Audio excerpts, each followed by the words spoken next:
નમસ્કાર, કરુણા ટોક્સમાં સૌનું સ્વાગત છે ને. હું છું કૌશિક મહેતા.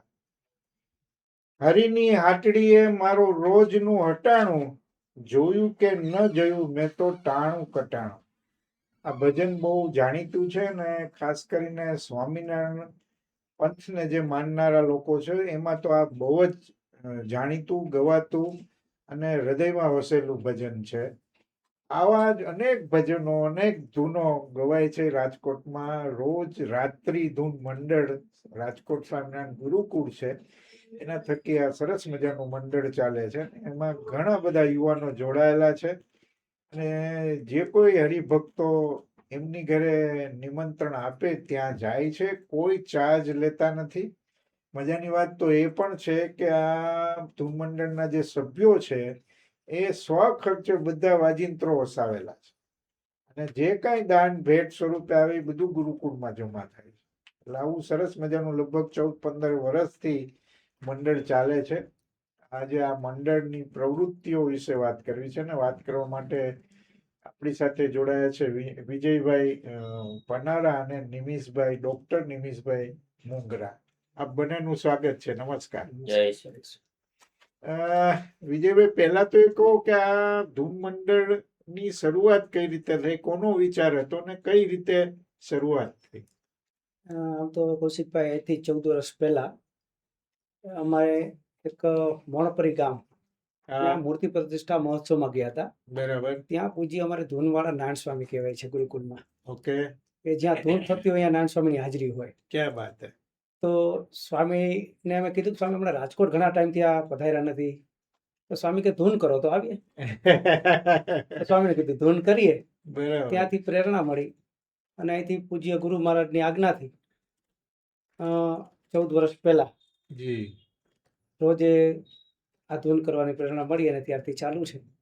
એટલે શરૂઆત જ્યારે થઈ ત્યારે કેટલા સભ્યો જોડાયેલા હતા? ત્યારે 30 સભ્યોથી શરૂઆત કરી હતી. બરાબર બરાબર.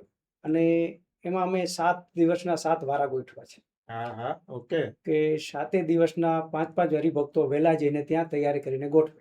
વાહ. એમાં એક દિવસ એનો વારો આવે. બરાબર. એટલે અઠવાડિયે કામ ધંધો વહેલો પરવારી અને પોણા 9 ત્યાં જઈ અને ગોઠવી 9 વાગે ધૂન ચાલુ કરી દઈએ. ક્યાં વાત. પોતાની ગાડી પોતાની લેતા આવે. વાહ. એ 7 દિવસમાં એવા ભક્તો સિલેક્ટ કરેલા, એમાં એક વગાડવા વાળા, એક ગાવા વાળા, એક સાઉન્ડ સિસ્ટમને જાણવા વાળા, એક ગાડી વાળા. કારણ કે સામાન અમે અમારી ગાડીમાં જ લઈને જતા. બરાબર બરાબર.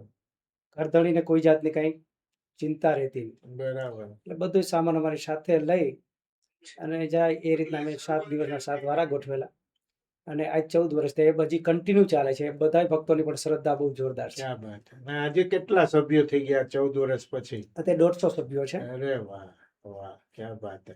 અને કઈ રીતે ગોઠવણ કઈ રીતે હોય છે? હરિભક્ત તમને નિમંત્રણ આપે એ ત્યારે જાવ, કઈ રીતે આખી વ્યવસ્થા હોય? હરિભક્તો, અમુક હરિભક્તો એ લખાવી દીધું છે કે દર વર્ષે અમારે આ તારીખે અમારી ઘરે ધૂન કરવા. ઓકે. કોઈના જન્મદિવસ ફિક્સ હોય છે, કોઈના માતુશ્રી પિતૃશ્રીની જે તિથિઓ ફિક્સ હોય છે, એમાં એડવાન્સમાં એને લખાવી દીધી હોય છે. બાકી અલગ અલગ વિસ્તાર વાઇઝ ઘણા ભક્તો પોતપોતાની રીતે ગોઠવવાનું અલગ અલગ ભક્તો પ્રેરણા કરતા હોય છે. બરાબર. કે અહીંયા સરસ મજાની ધૂન થઈ તો મારી ઘરે પણ કરો. કારણ કે કોઈ ઘરધણીને કોઈ ચિંતા હોતી નથી એટલા માટે. હા, તમારે ખાલી તમારા ઘરે જગ્યા કરી દેવાની આટલી જ વાત છે, બાકી બધું તમારા થકી થાય.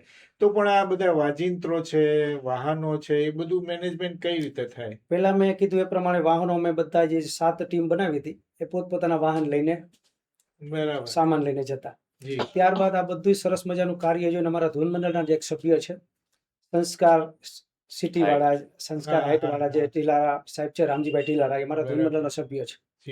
તો એમને જોયું કે આ દરરોજ નોખા નોખા ભક્તોને ગાડી લઈને જવું એના કરતા હું ગાડી ભેટમાં આપું છું. તો એને 5 વર્ષ પહેલા આ ગાડી ભેટમાં આપી અને સામાન એમાં પડ્યો રહે અને ત્યાં જઈને ઉતારવાનો રહે. નહીતર અમારે દરરોજ ચડાવવાનો, દરરોજ ઉતારવાનો, જગ્યા રાખવાની વ્યવસ્થા થોડી કરવી પડતી. પણ આ 5 વર્ષથી આ અમારે ટીલારા સાહેબે ગાડી આપી છે, ઇકો ગાડી આપી છે. એમાં સામાન પણ સરસ રીતે બધો પડ્યો રહે છે. વાજિંત્રોનું કઈ રીતે થાય? વાજિંત્રો તો અમારે મોટા ભાગે યજમાનો એડવાન્સમાં હોય કે તમારે ઘટે તો અમને કહેજો. જી કારણ કે આ સારું કાર્ય થાય છે, વિનામૂલ્ય થાય છે, તો બધાને ભજન કરનારા ઉપર બધાને ભાવ હોય છે બરાબર. કે આટલું સરસ મજાનું કાર્ય થાય એમાં આપણે નિમિત્ત બનીએ તો આપણી પણ પુણ્ય લક્ષ્મી છે, સદલક્ષ્મી છે, એ સારા રસ્તે વપરાય. જી જી તો વાજિંત્રો પણ મોટા ભાગે શરૂઆતમાં તમે બધા ભક્તોએ ભેગા મળીને વસાવેલા, પણ અત્યારે કોઈ જરૂર પડે તો આ રીતે અમે મહેનત થઈ જાય છે. વાહ, બહુ સરસ.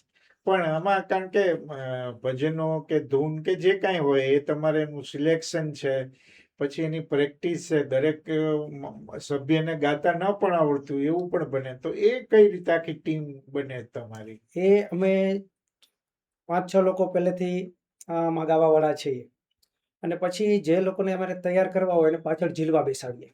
વાહ, એટલે એ ઝીલવા પેલા ઝીલવામાં બેસે અને એમાં એમ એમ કરતા તૈયાર થતા જાય. પ્રેક્ટિસ થતા અત્યારે અમારી પાસે ગાવાવાળાની બહુ મોટી ટીમ છે, વાહ, તો તબલા વગાડવાવાળાની પણ બહુ મોટી ટીમ છે, અને બહુ સરસ. બધી બાબતની ટીમ અત્યારે બહુ અને મોટી અને થઈ ગઈ છે. આ જે સભ્યો છે એનું બેકગ્રાઉન્ડ કેવું હોય છે? ગુરુકુળમાં ભણેલા હોય છે કે ગુરુકુળ સાથે સંકળાયેલા પરિવાર હોય છે, કઈ રીતે? સભ્યો શરૂઆતમાં જે હતા એ બધા ગુરુકુળ સાથે અમારે સંકળાયેલા ભક્તો હતા. બરાબર. પછી જેમ જેમ જેમની ઘરે ધૂન થતી ગઈ, એમને રસ પડતો ગયો, તો એ સભ્ય અમારી સાથે જોડાતા ગયા. વાહ, તો ઘણી વખત એવા એવા પણ સભ્યો છે કે પોતે ગુરુકુળના વિદ્યાર્થી પણ ન હોય, સત્સંગી પણ ન હોય, પણ ધૂનમાં આવ્યા બાદ સંસ્થા સાથે એકદમ હા, નિકટતાથી જાય. જોડાઈ ગયા બરાબર. અને અત્યારે પરિવારના સદસ્ય થઈ ગયા છે. જી જી આમાં પણ એક વાત હું ઉમેરવા માંગુ છું જી જી કે જે આ ધૂન મંડળમાં સભ્યો જોડાયેલા છે એ એકદમ સામાન્ય કડિયાથી માંડી વાહ, બિલ્ડરો છે, મોટા ઉદ્યોગપતિઓ છે, અને આસિસ્ટન્ટ કમિશનર આપણે કોર્પોરેશનના એ અધિકારીઓ પણ છે, પણ છે. અધિકારીઓ છે, ડોક્ટર છે, બધા આવે છે એમાં. ક્યાં બાત છે, વાહ, બહુ સરસ. પણ આમાં કયા પ્રકારના ધૂન કરાવવી, કયા પ્રકારના ભજનો ગાવા, એ બધું કેમ નક્કી થાય? કારણ કે એ તમારી પાસે તો ઘણું બધું, કેટલા સ્વામીજીઓ ભૂતકાળથી માંડીને બહુ બધું લખાયું છે, કીર્તન, ભજન, કીર્તન. એ અમે જ્યાં જે રીતનો પ્રસંગ હોય ને એ રીતે અમે સિલેક્ટ કરીએ. જી આજે જી કોઈને કીર્તન ભક્તિ, એટલે કીર્તન ભક્તિમાં અમે એવું હોય છે કે જેને કોઈ પુણ્યતિથિ કે કોઈના અત્યારે ધામમાં ગયા છે ને એને દશાને દિવસે રાખી છે, બરાબર. તો ત્યારે અમારું સિલેક્શન એ રીતના હોય ઓકે. કે જ્યારે વિયોગના કે વૈરાગ્યના કે બરાબર. એવા રીતે આધ્યાત્મિક કીર્તનો હોય. જી જ્યારે કોઈને જન્મદિવસ છે, કોઈને રાસોત્સવ જેવું રાખવું છે, ત્યારે રાસને લેવા એવા સિલેક્ટેડ હા, કીર્તનો બધા ક્યાં બાત છે. ગાતા હોય છે. જ્યારે કોઈને જે પ્રકારની યજમાનની ઈચ્છા હોય અને જે બરાબર. પ્રકારનો પ્રસંગ પ્રસંગ કેવો છે એ એના પ્રમાણે ઉપર સિલેક્શન હોય નક્કી છે. થાય. ક્યાં બાત.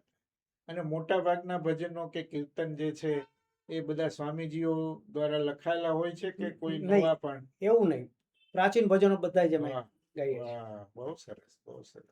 ના, એટલે આ બહુ મજાની વાત છે.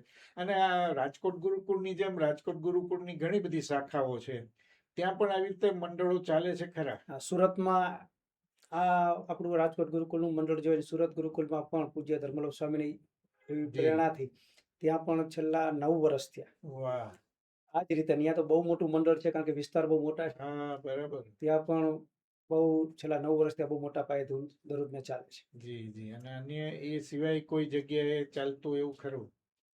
એટલે બીજે બધે ચાલે, પણ આવી રીતના રેગ્યુલર ને રેગ્યુલર 15 દિવસે, ના, બહુ અઠવાડિયે 2 વખત. કન્સેપ્ટ વાઇઝ બહુ મજાની વાત છે કે મારે મારી ઘરે ભજન કીર્તન કરાવવું છે તો મારે કોને કેવું?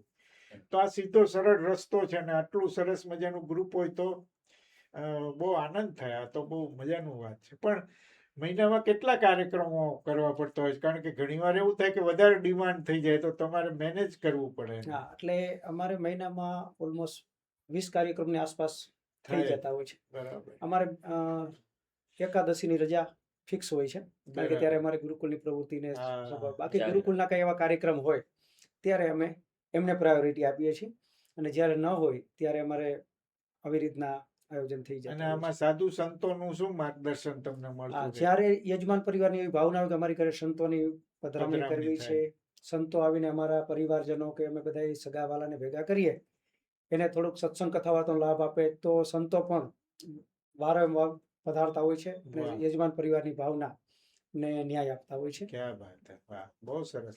ના, એટલે આ બહુ મજાની પ્રવૃત્તિ છે રાજકોટ ગુરુકુળની કે આટલા લોકો જોડાયા છે ને એક્રોસ થી સોસાયટી બધા સમાજના દરેક તબક્કાના લોકો એની સાથે જોડાયા છે જેને ભજન કીર્તનમાં લગાવ છે. અને આટલું સરસ કોઈ ચાર્જ વગર આટલા વર્ષોથી આ ધૂન મંડળ ચાલે છે. બહુ આનંદની વાત છે. અને રાજકોટ ગુરુકુળે આવી પ્રવૃત્તિને પ્રોત્સાહન પણ આપ્યું છે, એટલે એ પણ બહુ નોંધપાત્ર વાત છે. આ બંને અમારી સાથે જોડાયા અને રાત્રિ ધૂન મંડળની બહુ સરસ મજાની વિગતો અમારી સાથે શેર કરી. બંનેનો ખૂબ ખૂબ આભાર. Thank you. જય સોમનાથ.